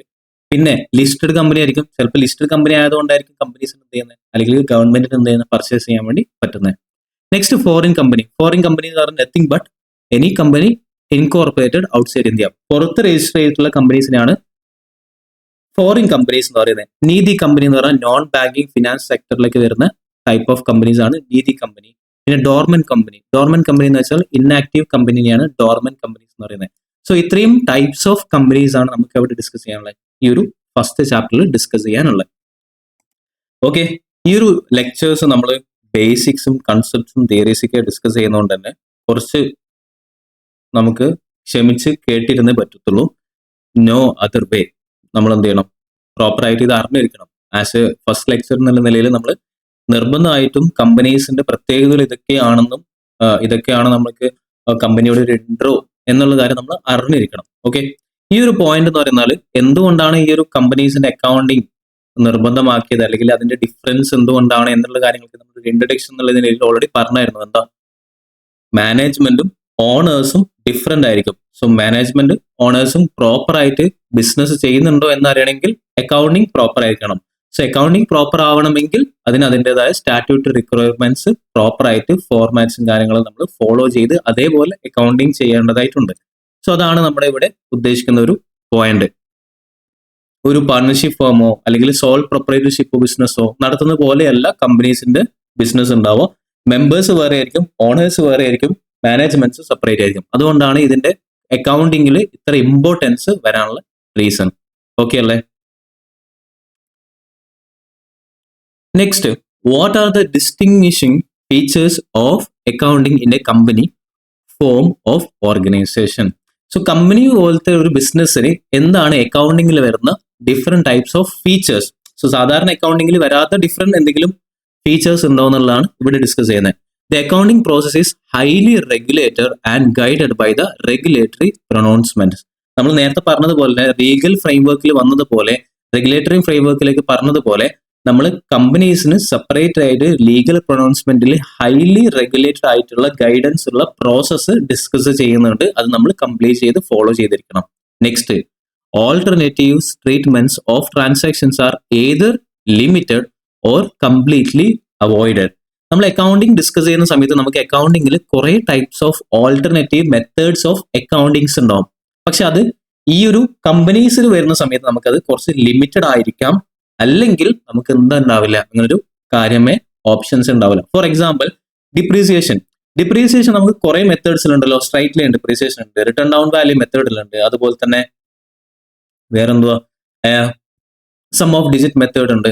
അങ്ങനെ അങ്ങനെ പോയി കുറെ ടൈപ്സ് ഓഫ് ഡിപ്രീസിയേഷൻ മെത്തേഡ് ഉണ്ട്. പക്ഷെ കമ്പനീസ് ആക്ടിൽ പറയുന്ന ഒരു ഡിപ്രീസിയേഷൻ മെത്തേഡ് ഉണ്ട്. ചില കമ്പനീസിന് നമ്മൾ റിട്ടേൺ ഡൗൺ വാല്യൂ മെത്തേഡിൽ ഇന്ന മോഡലിൽ നമ്മൾ ഡിപ്രീസിയേഷൻ കാണിക്കണം, ഇത്ര പെർസെൻറ്റേജിൽ കാണിക്കണം, ഓരോ പ്രോഡക്ട്സിനും അല്ലെങ്കിൽ ഓരോ അസറ്റിനും ഇന്ന മോഡലിലാണ് നമ്മൾ അക്കൗണ്ടിങ് ചെയ്യേണ്ടത്, ഇന്ന മോഡലിലാണ് നമ്മൾ ഡിപ്രീസിയേഷൻ കാണിക്കേണ്ടത് എന്നുള്ള ലിമിറ്റേഷൻസ് നമുക്ക് കമ്പനീസ് ആക്ടിലുണ്ട്. സോ ഓൾട്ടർനേറ്റീവ്സ് കുറവായിരിക്കും മറ്റുള്ള അക്കൗണ്ടിങ്ങും ബെനിഫിറ്റും കാര്യങ്ങളൊക്കെ വെച്ച് നോക്കിയാൽ. Next, the constituents of periodical accounts. For example income statement, balance sheets are specified by the law. ഇതാണ് നമ്മൾക്ക് സെക്കൻഡ് ചാപ്റ്ററിൽ പഠിക്കാനുള്ളത്, പ്രിപ്പറേഷൻ ഓഫ് ഫിനാൻസ് സ്റ്റേറ്റ്മെന്റ്സിൽ. സോ കമ്പനീസിന് വരുന്ന ബാലൻസ് ഷീറ്റും ഇൻകം സ്റ്റേറ്റ്മെന്റ്, അതായത് പ്രോഫിറ്റ് ആൻഡ് ലോസ് അക്കൗണ്ടിലേക്ക് സ്പെസിഫിക് ഫോർമാറ്റ് ലോയിൽ പറയുന്നുണ്ട്. അതേപോലെ വേണം നമ്മൾ പ്രിപ്പയർ ചെയ്യാൻ. ഇതാണ് അക്കൗണ്ടിങ്ങിൽ വരുന്ന വേറൊരു type of features. Next feature, the form and contents of periodical statements are fixed. In other words, the format of finance statements is largely rule based rather than principle based. നമ്മൾ finance statements prepare ചെയ്യുന്ന സമയത്ത് നമ്മുടെ rule പ്രകാരമായിരിക്കണം, നമ്മൾ ലോയിൽ പറയുന്ന format ആയിരിക്കണം. Strict ആണ്, അതങ്ങനെ മറ്റേ പോലെ നമുക്ക് ഫോർമാറ്റ് വേണമെങ്കിൽ എടുക്കാം, അല്ലെങ്കിൽ എടുക്കേണ്ട, അങ്ങനെയൊന്നല്ല. സോ ബാലൻസ് ഷീറ്റിൽ നമുക്ക് വെർട്ടിക്കൽ ഫോർമാറ്റ് ഉണ്ട്, ഹൊറിസോണ്ടൽ ഫോർമാറ്റ് ഉണ്ട്, എങ്ങനെ വേണമെങ്കിൽ പ്രിപ്പയർ ചെയ്യാം. പക്ഷെ കമ്പനിയുടെ ബാലൻസ് ഷീറ്റ് ആവുമ്പോൾ അതിനൊരു ഫോർമാറ്റ് പറയുന്നുണ്ട്. സോ അതാണ് അക്കൗണ്ടിങ്ങിൽ വരുന്ന വേറെ difference. The importance of compliance to the prescribed rules and regulations is paramount. നമ്മൾ പറയുന്ന കംപ്ലയൻസും അതുപോലെ തന്നെ പ്രിസ്ക്രൈബ്ഡ് ഫോംസും റൂൾസും കാര്യങ്ങളും നമ്മൾ എന്ത് ചെയ്യണം, പ്രോപ്പറായിട്ട് ഫോളോ ചെയ്തിരിക്കണം. സോ ഇത് ഈ ഒരു കാരണങ്ങൾ കൊണ്ടാണ് ശരിക്കും നമുക്ക് എന്ത് വന്നിട്ടുള്ളത്, കോർപ്പറേറ്റ് അക്കൗണ്ടിങ് എന്നുള്ള സബ്ജക്ട് വന്നത്. സോ കമ്പനീസിന്റെ അക്കൗണ്ടിങ് എങ്ങനെ ചെയ്യുന്നു എന്നുള്ള കാര്യം നമുക്ക് അറിയാൻ വേണ്ടി. ഓക്കെ അല്ലേ? നെക്സ്റ്റ് ടോപ്പിക് എന്ന് പറയുന്നത് regulatory framework of accounting in a company form of organisation in India. ഇന്ത്യയിൽ നമ്മൾ പറഞ്ഞു നേരത്തെ റെഗുലേറ്ററി ഫ്രെയിംവർക്ക് ഉണ്ട്, ലീഗൽ ഫ്രെയിംവർക്ക് ഉണ്ട് എന്നൊക്കെ പറഞ്ഞായിരുന്നു. സോ അതേപോലെയുള്ള ഫ്രെയിംവർക്സ് ഏതൊക്കെയാണ് ഫ്രെയിംവർക്സ് എന്നും ആ ഫ്രെയിംവർക്സ് നമ്മൾ ഫോളോ ചെയ്തിരിക്കണം, എന്നാലേ അക്കൗണ്ടിങ് കംപ്ലീറ്റ് ആവുമെന്ന് പറഞ്ഞായിരുന്നു. നമ്മളത് ഫസ്റ്റ് ഫിനാൻഷ്യൽ അക്കൗണ്ടിങ്ങിൽ പില്ലേഴ്സ് ഓഫ് അക്കൗണ്ടിങ് അല്ലെങ്കിൽ ഫ്രെയിംവർക്സ് ഓഫ് അക്കൗണ്ടിങ്ങിൽ പഠിച്ചത്. സോ ഇവിടെ നമ്മൾ ഡിസ്കസ് ചെയ്യുന്ന കമ്പനീസ് ആക്ടിൽ എന്തൊക്കെ റൂൾസ്, അതേപോലെ എന്തൊക്കെ റെഗുലേറ്ററി ഫ്രെയിംവർക്സ് ആണ് നമ്മുടെ കമ്പനിയിൽ ഫോളോ ചെയ്തിരിക്കേണ്ടത് എന്നുള്ള കാര്യങ്ങളാണ് ലിസ്റ്റ് ചെയ്യുന്നത്. ഒന്ന് companies act 2013. Companies act 2013 chapter number 9 accounts of company എന്ന് പറഞ്ഞ സെപ്പറേറ്റ് ആയിട്ട് ഒരു ചാപ്റ്റർ ഉണ്ട്. ആ ചാപ്റ്ററിൽ പറഞ്ഞിട്ടുണ്ടാവുന്ന മെയിൻ്റെനൻസ് ഓഫ് അക്കൗണ്ട്സും ഫിനാൻഷ്യൽ സ്റ്റേറ്റ്മെന്റ്സ് എങ്ങനെ പ്രിപ്പയർ ചെയ്യണമെന്നും പറഞ്ഞിട്ടുള്ള സെക്ഷൻസും അതുപോലെ തന്നെ അത് റിലേറ്റഡ് ആയിട്ടുള്ള റൂൾസും നമ്മൾ ഫോളോ ചെയ്തിരിക്കണം. അതാണ് കമ്പനീസ് ആക്ടിൽ വരുന്നത്. സോ സെക്ഷൻ 128 മുതൽ സെക്ഷൻ 137 വരെയാണ് കമ്പനീസുമായിട്ട് ബന്ധപ്പെട്ടിട്ടുള്ള അക്കൗണ്ടിങ് ഓഫ് കമ്പനീസിനെ കുറിച്ച് ഡിസ്കസ് ചെയ്യുന്ന sections. Next, in addition to this schedule 3 of this act provides the format of finance statements. നമ്മൾ നേരത്തെ പറഞ്ഞായിരുന്നു എന്താ ഫീച്ചേഴ്സ് ഓഫ് അക്കൗണ്ടിങ് എന്ന് പറയുന്ന സമയത്ത് ഇവിടെ ഒരു പോയിന്റ് പറയായിരുന്നു, പീരിയോഡിക്കൽ സ്റ്റേറ്റ്മെന്റ്സ് സ്പെസിഫിക് ഫോർമാറ്റ് ഉണ്ട്. ആ ഫോർമാറ്റ് എവിടെയാണ് പറയുന്നത്? ഷെഡ്യൂൾ 3 എന്ന് പറഞ്ഞൊരു ഷെഡ്യൂൾ ഉണ്ട് കമ്പനീസ് ആക്ടിൽ. അവിടെയാണ് എന്ത് പറയുന്നത്, ഈ ഒരു പീരിയോഡിക്കൽ സ്റ്റേറ്റ്മെന്റ്സിന്റെ ഫോർമാറ്റ് പറയുന്നത്. ഇതാണ് നമ്മൾ എവിടെ ഡിസ്കസ് ചെയ്യുന്നത്, ചാപ്റ്റർ നമ്പർ 2. ഓക്കെ, നെക്സ്റ്റ് നമുക്ക് കമ്പനീസിന്റെ റൂൾസ് ഉണ്ട്. കമ്പനീസ് അക്കൗണ്ട്സ് റൂൾസ് 2014 എന്ന് പറഞ്ഞിട്ടുള്ള റൂൾസ് ഉണ്ട്. അതിൽ പറയുന്ന അതേപോലെ companies declaration of payments dividend rules, അതേപോലെ companies corporate social responsibility rules 2014 എന്ന് പറഞ്ഞിട്ടുള്ള ഇതേ ടൈപ്സ് ഓഫ് റൂൾസ് നമ്മൾ എന്ത് ചെയ്യണം, ഫോളോ ചെയ്തിട്ട് വേണം ചില ടൈപ്സ് ഓഫ് ട്രാൻസാക്ഷൻസ് നമ്മൾ അക്കൗണ്ടിങ് ചെയ്യേണ്ടത് എങ്ങനെയാണെന്ന് അതിൽ ഗൈഡൻസ് പറയും. അത് പ്രകാരം നമ്മൾ ഫോളോ ചെയ്ത് അക്കൗണ്ടിങ് ചെയ്യണം. Next accounting standards. ഇതൊന്നും കൂടാതെ അഡീഷണൽ ആയിട്ട് വരുന്നതാണ് ഇന്ത്യൻ അക്കൗണ്ടിങ് സ്റ്റാൻഡേർഡും അക്കൗണ്ടിങ് സ്റ്റാൻഡേർഡ്സും. സോ അക്കൗണ്ടിങ് സ്റ്റാൻഡേർഡ് പ്രകാരവും ഇന്ത്യൻ അക്കൗണ്ടിങ് സ്റ്റാൻഡേർഡ് പ്രകാരവും നമ്മൾ കമ്പനീസിന്റെ അക്കൗണ്ട്സ് ചെയ്യുന്ന സമയത്ത് അത് രണ്ടും ഫോളോ ചെയ്തിരിക്കണം. മതി. Next, however, the special class of companies such as banking, insurance, electricity companies, NBFC, separate acts, rules in addition to or in suppression to Companies Act 2013 also provides important guidelines in accounting of transactions and presentation of finance statements. നമ്മൾ ഇപ്പോൾ പറഞ്ഞിട്ടുണ്ടായിരുന്ന transactions എന്ന് പറയുന്നത് companies എന്ന് പറയുന്നത് additional ആയിട്ട് വന്ന കാര്യങ്ങളല്ല. Companies ആണെങ്കിൽ ഇതൊക്കെ ഫോളോ ചെയ്യണം. ഇത് കൂടാതെ ഇലക്ട്രിസിറ്റി കമ്പനീസ്, ഇൻഷുറൻസ് കമ്പനീസ്, പിന്നെ ബാങ്കിങ് കമ്പനീസ്, NBFCs ഇവരൊക്കെ സെപ്പറേറ്റ് ആയിട്ട് എന്ത് ചെയ്യണം, അവരുടേതായ ആക്ട് ഉണ്ട്. ഇപ്പൊ ബാങ്കിന് ബാങ്കിങ് റെഗുലേഷൻ ആക്ട് ഉണ്ട്, ഇൻഷുറൻസ് റെഗുലേഷൻ ആക്ട് ഉണ്ട്. ഇതൊക്കെ നമ്മൾ ഫോളോ ചെയ്തിട്ട് അഡീഷണലി അവിടെയും കൂടി എന്ത് ചെയ്യണം, ഇൻഷുറൻസ് കമ്പനി, ഇലക്ട്രിസിറ്റി കമ്പനി പോലത്തെ കമ്പനീസ് ആണെങ്കിൽ അവർ ആ ഒരു അക്കൗണ്ടിങ് റൂൾസും കംപ്ലൈൻസും ഫോളോ ചെയ്തിരിക്കണം എന്നൊരു അഡീഷണൽ പോയിന്റ് ഇവിടെ പറഞ്ഞു. ഓക്കെ അല്ലേ? ഓക്കെ. അപ്പൊ നമുക്ക് മെയിൻ ആയിട്ട് വരുന്ന 3 ടൈപ്സ് ഓഫ് റെഗുലേറ്ററി ബോഡീസ് ഉള്ളത്: companies act, 2 companies rules, 3 accounting standards. ഇത് കൂടാതെ അഡീഷണൽ ആയിട്ട് NBFCs, ബാങ്കിങ് കമ്പനീസ് പോലെയുള്ള കമ്പനീസ് അവരുടേതായ റെഗുലേഷൻസ് നമ്മൾ ഫോളോ ചെയ്തിരിക്കണം. നിങ്ങൾക്ക് ഓർമ്മയുണ്ടോ, ഫിനാൻഷ്യൽ അക്കൗണ്ടിങ്ങിൽ ഇന്ത്യൻ അക്കൗണ്ടിങ് സ്റ്റാൻഡേർഡ്സ് ഒക്കെ അപ്ലിക്കബിൾ ആയിട്ടുള്ള ചില കമ്പനീസ് എന്നൊക്കെ പറഞ്ഞ് അവിടെ ഡിസ്കസ് ചെയ്തായിരുന്നു. Okay, done. നെക്സ്റ്റ് നമ്മുടെ MCQസിൽ മെയിൻ ആയിട്ട് വരുന്ന തിയറി ടൈപ്സ് ഓഫ് ക്വസ്റ്റ്യൻസ്, അല്ലെങ്കിൽ നിങ്ങൾക്ക് വേണമെങ്കിൽ തിയറി ആയിട്ട് തന്നെ ഷോർട്ട് നോട്ട് എഴുതാനും കൂടി എന്ത് ചെയ്യാം, ഈ ഒരു പോർഷന് ചോദിച്ചേക്കാം. Books of accounts of company.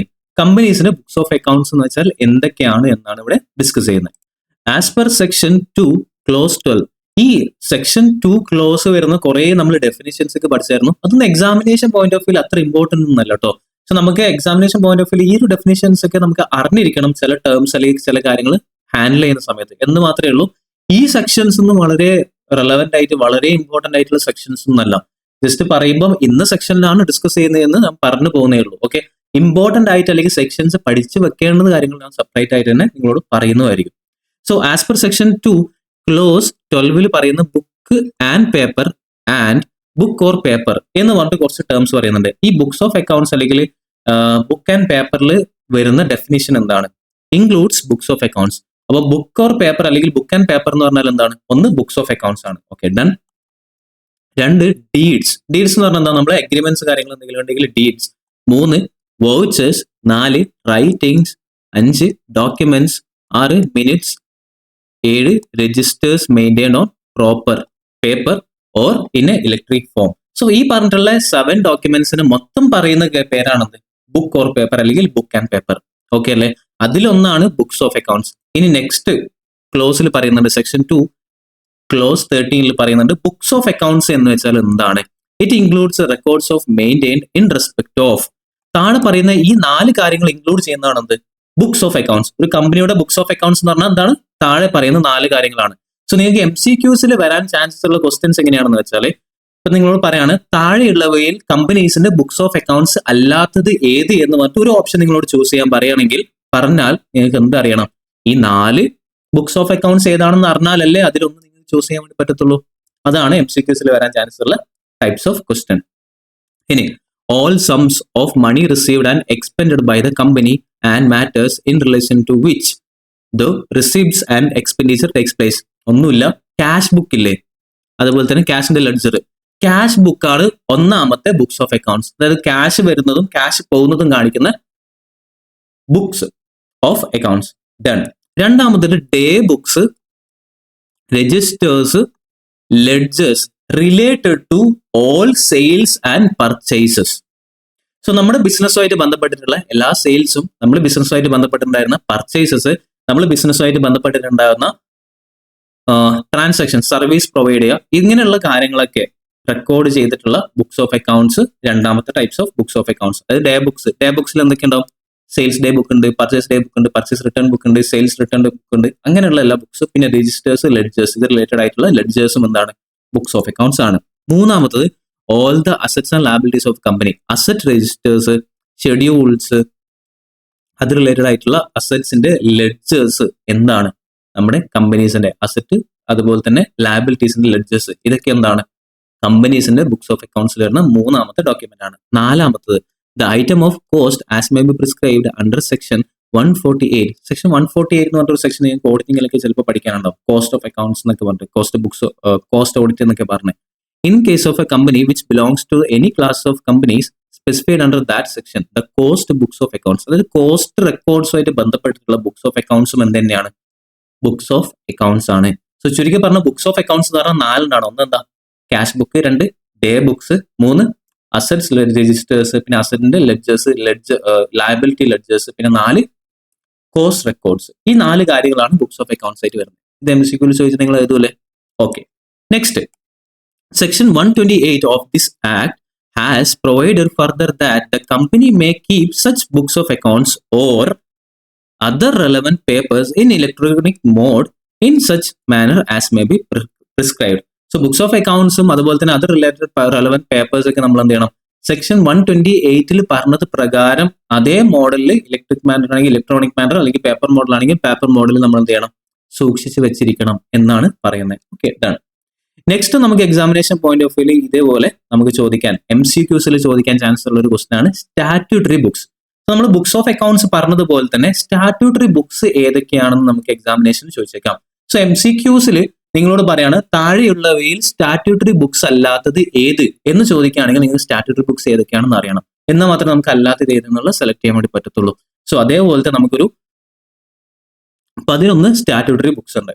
നോക്കാം. ഒന്ന് register of investment held and their names, register of charges, register of members, annual returns, register of contracts, shareholders, shareholdings of directors എന്തെങ്കിലും ഷെയർ ഹോൾഡ് ചെയ്യുന്നുണ്ടെങ്കിൽ register of investment in the shares of other companies, നമ്മൾ വേറൊരു കമ്പനീസിൽ register ചെയ്തിട്ടുണ്ടെങ്കിൽ വേറൊരു കമ്പനീസിൽ നമ്മൾ investment shares investment ചെയ്തിട്ടുണ്ടെങ്കിൽ ആ details, debenture ഹോൾഡേഴ്സിന്റെ details, minutes of books, register of directors, അതുപോലെ തന്നെ register of loans to companies under the same മാനേജ്മെന്റിലുള്ള 2 കമ്പനീസ് ഉണ്ട്. മറ്റേ കമ്പനീസിന് നമ്മൾ ലോൺസ് കൊടുത്തിട്ടുണ്ടെങ്കിൽ അതിന്റെ രജിസ്റ്റർ, അങ്ങനെ പറഞ്ഞിട്ടുള്ള ഈ types of books statutory books ആയിട്ട് നമ്മൾ കീപ്പ് ചെയ്തിരിക്കണം കമ്പനീസ്.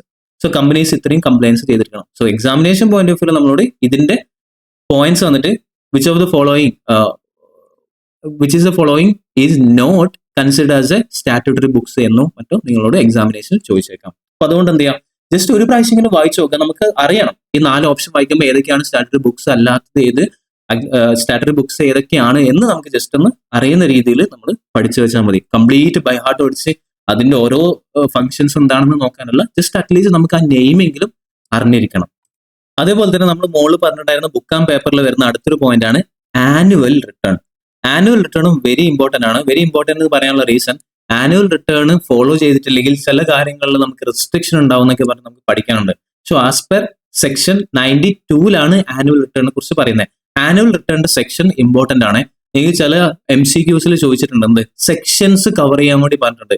സോ അല്ലെങ്കിൽ ചേരുംപടി ചേർക്കുക, മാച്ച് ദ ഫോളോയിങ് പോലത്തെ മാച്ച് ദ ഫോളോയിങ് നിങ്ങളുടെ എക്സാമിനേഷൻ പാറ്റേണിൽ ഇല്ലെങ്കിലും MCQ ആയിട്ട് വേണമെങ്കിൽ മാച്ച് ദ ഫോളോയിങ് ചോദിച്ചേക്കാം. അപ്പൊ ആ ഒരു കാര്യം നിങ്ങൾ എന്ത് ചെയ്യാൻ ശ്രദ്ധിക്കാം. ആനുവൽ റിട്ടേണിന്റെ സെക്ഷൻ ഏതാണ്? 92.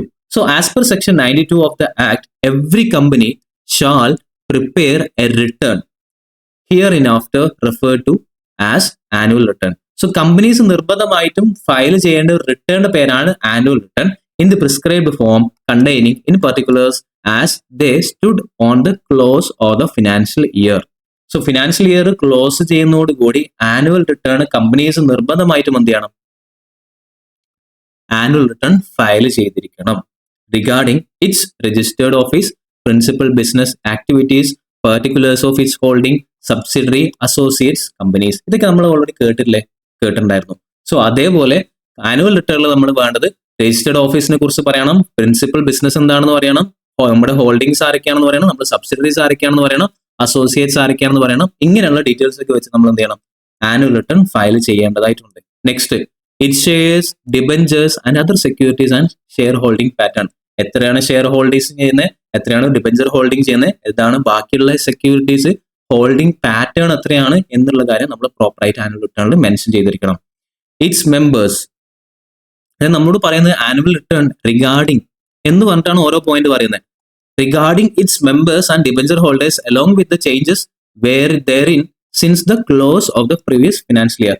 കഴിഞ്ഞ പ്രീവിയസ് ഫിനാൻഷ്യൽ ഇയറിൽ വന്നിട്ടുണ്ടായിരുന്ന ഡിബഞ്ചർ ഹോൾഡേഴ്സിന്റെ മെമ്പേഴ്സിന്റെ ഡിഫറൻസസ് ചേഞ്ചസ് കഴിഞ്ഞ വർഷം ഇത്രയായിരുന്നു, ഈ വർഷം ഇത്രയാണ്, ഇതിന്റെ ഇടയിൽ ഇത്ര ആൾക്കാർ പോയി എന്നുള്ള ചേഞ്ചസും കാര്യങ്ങളൊക്കെ എന്ത് ചെയ്യണം, ആനുവൽ റിട്ടേണിൽ കാണിക്കണം. പിന്നെ regarding its promoters, directors, key managerial persons along with the changes therein since the close of previous financial year. Previous financial year നമ്മൾ ക്ലോസ് ചെയ്യുന്ന സമയത്ത് വന്നിട്ടുണ്ടായിരുന്ന changes in promoters, directors, key managerial persons അതൊക്കെ നമ്മൾ എന്ത് ചെയ്യണം, mention ചെയ്തിരിക്കണം. ഇനി റിഗാർഡിംഗ് ഇറ്റ്സ് നെക്സ്റ്റ് എന്താ, regarding meetings of members or a class thereof board and its various companies along with attendance details. ഇത് കൂടാതെ നമ്മൾ നേരത്തെ പറഞ്ഞിട്ടുണ്ടായിരുന്ന മെമ്പേഴ്സ് അതുപോലെ തന്നെ ബോർഡ് ഓഫ് ഡയറക്ടേഴ്സ് ഒക്കെ മീറ്റിംഗ് വിളിച്ചിട്ടുണ്ടെങ്കിൽ ആ മീറ്റിംഗിന് വന്നിട്ടുണ്ടായിരുന്ന മെമ്പേഴ്സ് ആരൊക്കെ, ഏത് ക്ലാസസ് ഓഫ് മീറ്റിംഗ് ആണ്, ഏത് ടൈപ്സ് ഓഫ് മെമ്പേഴ്സ് ആണ് വന്നിട്ടുണ്ടായിരുന്നത്, അതുപോലെ തന്നെ അവരുടെ അറ്റൻഡൻസ് ഡീറ്റെയിൽസ് ഒക്കെ എന്ത് ചെയ്യണം, മെൻഷൻ ചെയ്യണം.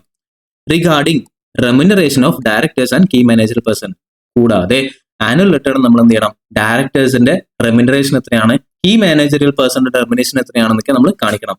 റിഗാർഡിംഗ് പോരാ, penalty or punishment imposed on the company, its directors or officers, and details of compounding of offences and appeals made against such penalty or punishment.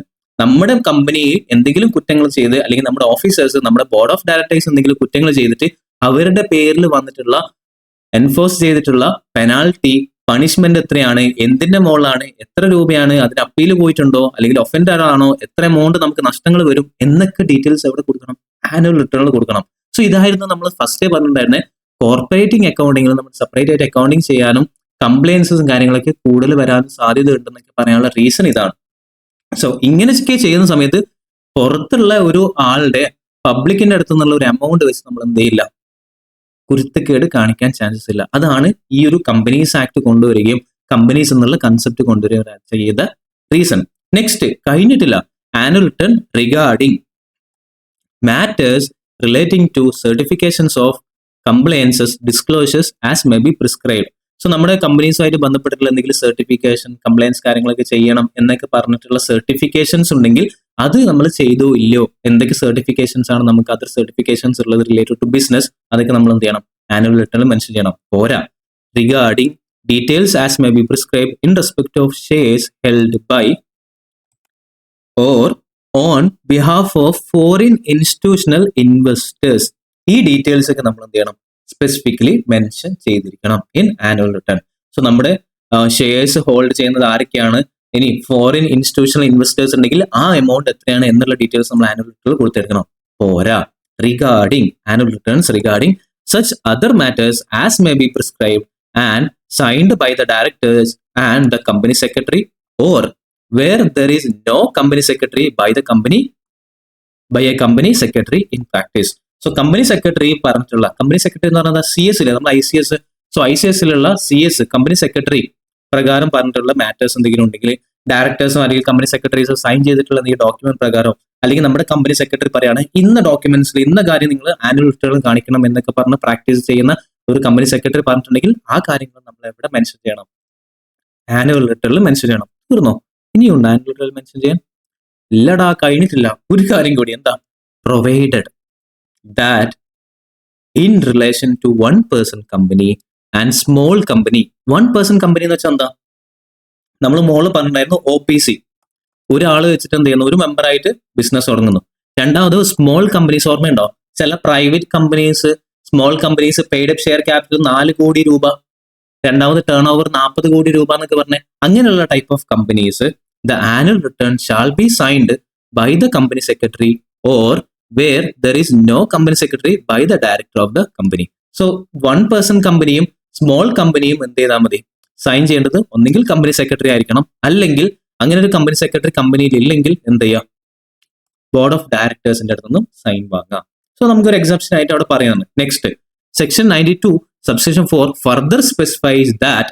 Section 92 itself എന്താണ്, annual റിട്ടേണിനെ കുറിച്ച് സംസാരിക്കുകയാണ്. So section 92 subsection 4 പറയാണ്, every company shall file with registrar a copy of annual return within 6 days from the date on which annual general meeting is held. So annual general meeting കഴിഞ്ഞതിന് ശേഷം, normally annual general meeting എപ്പോഴും ഉണ്ടാവുക, 30 September ആണ് last date. So 30 സെപ്റ്റംബറിൽ annual general meeting കഴിഞ്ഞ് എത്ര ഡേയ്സിന്റെ ഉള്ളിൽ? Within 60 days. 60 days എന്ന് വെച്ചാൽ 60 ദിവസം. അതെന്താ സാർ അങ്ങനെയല്ല ചോദിക്കുന്നല്ലേ? ഓക്കെ, 60 days, 60 ദിവസത്തിനുള്ളിൽ നമ്മൾ എന്ത് ചെയ്യണം? ഈ ഒരു ആനുവൽ റിട്ടേൺ സബ്മിറ്റ് ചെയ്യണം. ആർക്ക്? Shall file with the registrar. രജിസ്ട്രാർക്ക് നമ്മൾ ഫയൽ ചെയ്യണം. Or no annual general meeting is held in any year within 60 days from the date on which annual general meeting should have been held together with the statement specifying the reasons for not holding annual general meeting. നമ്മൾ പറഞ്ഞത് annual general meeting conduct ചെയ്തിട്ട് 60 ഡേയ്സിനുള്ളിലാണ് എന്ത് ചെയ്യേണ്ടത്? Annual return file ചെയ്യേണ്ടത് അല്ലെ? ഇപ്പൊ നമ്മൾ പറയാണ് companies annual general meeting conduct ചെയ്തിട്ടില്ല. അങ്ങനെയാണെങ്കിലോ എപ്പോഴാണോ ആനുവൽ ജനറൽ മീറ്റിംഗ് നമ്മൾ കണ്ടക്ട് ചെയ്യുന്നത്, ആ ആനുവൽ ജനറൽ മീറ്റിംഗ് കഴിഞ്ഞതിന് ശേഷം 60 ദിവസത്തിനുള്ളിൽ നമ്മൾ ഫയൽ ചെയ്യണം. എലോങ് വിത്ത് എന്തും കൂടി കൊടുക്കണം, നമ്മുടെ ആനുവൽ ജനറൽ മീറ്റിംഗ് ഇതിന് മുമ്പ് കൊടുക്കാത്തതിന്റെ, വരാത്തതിന്റെ, കണ്ടക്ട് ചെയ്യാത്തതിന്റെ റീസണും കൂടി മെൻഷൻ ചെയ്തിട്ട് നമ്മൾ എന്ത് ചെയ്യണം? ഈ ഒരു സ്റ്റേറ്റ്മെന്റ് ഫയൽ ചെയ്യണം. വിത്ത് such fees or additional fees as may be prescribe. നമുക്ക് ഫയൽ ചെയ്യാൻ വേണ്ടിയിട്ട് ഒരു സ്പെസിഫിക് ഫീസും കാര്യങ്ങളൊക്കെ ഉണ്ടാവും ആനുവൽ റിട്ടേൺ ഒക്കെ. അപ്പൊ ആ ഒരു ഫീസും നമ്മൾ ഡിലേ ചെയ്തിട്ടുണ്ടെങ്കിൽ ആ ഒരു അഡീഷണൽ ഫീസും വെച്ചിട്ട് നമ്മൾ എന്ത് ചെയ്യണം? ആനുവൽ റിട്ടേൺസ് ഫയൽ ചെയ്യണം. സോ ആനുവൽ റിട്ടേൺസിൽ എന്തൊക്കെ ഡീറ്റെയിൽസ് ആണ് വരേണ്ടത് എന്ന് വെച്ചാൽ എ മുതൽ ജെ വരെയുള്ള ഡീറ്റെയിൽസ് ആയിരിക്കണം എന്ത് വരേണ്ടത്? ആനുവൽ റിട്ടേണിൽ വരേണ്ടത്. കൂടാതെ അഡീഷണൽ ആയിട്ട് 1% കമ്പനീസും അതുപോലെ തന്നെ സ്മോൾ കമ്പനീസിനും എന്ത് ചെയ്യണം? കമ്പനി സെക്രട്ടറീസ് സൈൻ ചെയ്യണം എന്നില്ല. എന്ത് ചെയ്താൽ മതി? The board of directors of company sign ചെയ്താൽ മതി. ഇവിടെയോ? പക്ഷെ ബാക്കിയുള്ള കമ്പനീസോ? On such other matters as may prescribe, okay, and signed by the director and company secretary, or where there is no company secretary, by S company secretary in practice എന്ത് ചെയ്യണം? Sign ചെയ്തിരിക്കണം. മറ്റുള്ള കമ്പനീസ് എന്ത് ചെയ്യണം? Annual return file ചെയ്യേണ്ട ആൾക്ക് file ചെയ്യുമ്പോൾ ഡയറക്ടറും കമ്പനി സെക്രട്ടറിയും സൈൻ ചെയ്യണം. ഇനി സ്വന്തം കമ്പനിയിൽ കമ്പനി സെക്രട്ടറി ഇല്ലെങ്കിലോ പ്രാക്ടീസിങ് കമ്പനി സെക്രട്ടറിന്റെ അടുത്തേക്ക് പോയിട്ട് സൈൻ വാങ്ങിയിട്ട് വേണം ഫയൽ ചെയ്യാൻ. പക്ഷെ 1%നും അതുപോലെ തന്നെ സ്മോൾ കമ്പനിക്കോ അങ്ങനെയില്ല. അഥവാ കമ്പനി സെക്രട്ടറി ഇല്ലെങ്കിൽ ആര് മാത്രം സൈൻ ചെയ്താൽ മതി? ഡയറക്ടർ ഓഫ് ദ കമ്പനീസ് മാത്രം സൈൻ ചെയ്താൽ മതി. അതാണ് അഡീഷണൽ ആയിട്ട് ഒരു എക്സംഷൻ ഇവിടെ പറഞ്ഞിട്ടുള്ളത്. ട്രൂ ഓർ ഫോൾസ് ആയിട്ട് നിങ്ങൾക്ക് ചോദിച്ചേക്കാം. സ്മോൾ കമ്പനീസ് 1% കമ്പനീസിന് ഡയറക്ടേഴ്സ് മാത്രം സൈൻ ചെയ്താൽ മതി. True or false? ട്രൂ.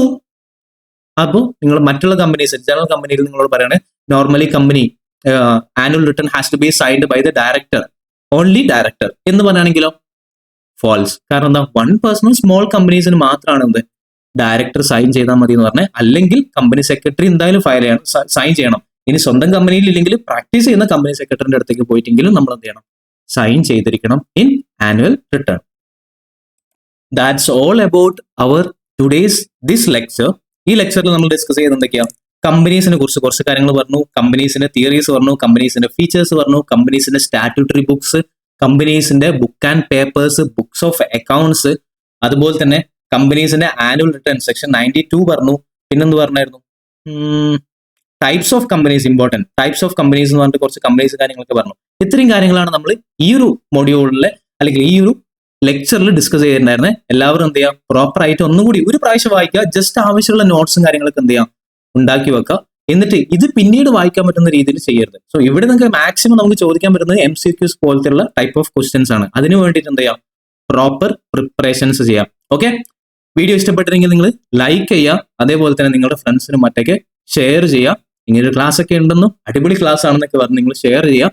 എന്തെങ്കിലും ഫീഡ്ബാക്സോ കാര്യങ്ങളുണ്ടെങ്കിൽ കമന്റ് ചെയ്യാം. Okay, all the very best. നമുക്ക് നെക്സ്റ്റ് ലെക്ചറിൽ കാണാം. ബൈ.